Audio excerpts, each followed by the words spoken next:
Hey everybody, what's going on? I'm Jimmy, and today I'm going to teach you the basics on how to set up a slackline and then how to actually walk on it.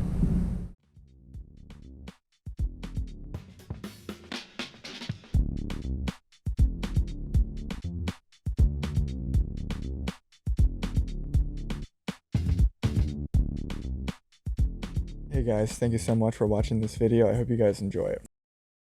I'm going to first start this video with breaking down the elements of which I'm using. So as you can see, we have the ratchet, it's Gibbon. I'll put in the link in the description for the slackline. We have the actual webbing that you're going to be walking on. We have some tree protectors. I've got 2 blue ones, pretty simple. And then I have a backup line, which I'll get to the importance of that later. We're going to start off with just putting the ratchet on, so start with one of the trees. The line that I'm specifically working with, I believe, is about 30 feet long, so keep that in mind when picking out 2 trees to set up. So as you can see, I have the Gibbon right side up, so you can read the label of it.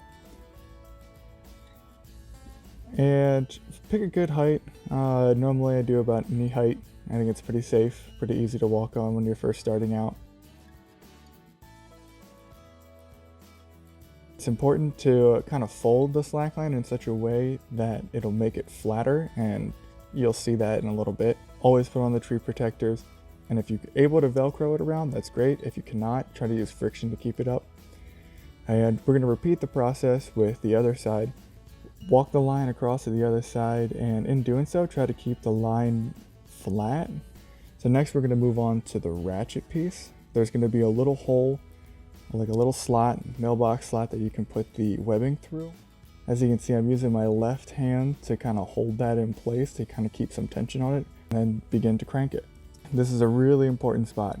I'm going to pause the video right now, and you can see that I've circled 2 things that indicate a locked ratchet. Really important things to make sure that this doesn't suddenly lose tension while you're walking on it. As for the backup line, it is an essential element of the slackline, and it is really easy to install. All you need is a piece of rope or webbing. Slip it through that opening in between the webbing and the actual ratchet. Wrap around the tree, and then tie it off.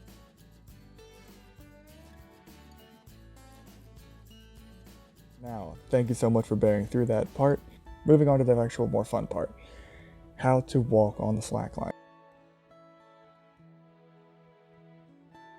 There's 5 main mantras to walk on a slackline, and that is eyes up, hands up, core tight, knee bent, feet pointing to where you're going.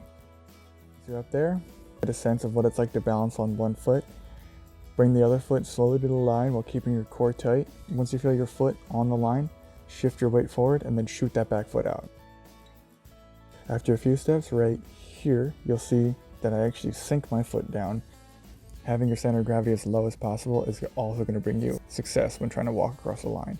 So if we know what to do on a slackline, it's pretty easy to point out what not to do on a slackline, and that is standing up and immediately putting your foot on the line and immediately looking down at the line. That is a lot of people's first instincts when stepping up on the line, because you want to see where you're walking. Something I say a lot too is this side shuffle. Just make sure to keep the feet straight and parallel with the line.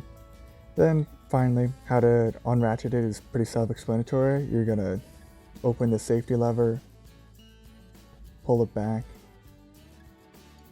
and then as you can see right there where I circled, that thing is gonna clear the teeth, and when it does that, just kind of yank up on it and it should just break it. It'll make a loud snapping noise. Don't be scared, that's totally fine. That's what it does. So guys, thanks so much for watching. Please hit that like and subscribe button. And if you want to see more videos, next week I'm coming out with static movements like this. Thanks for watching. Keep slacking.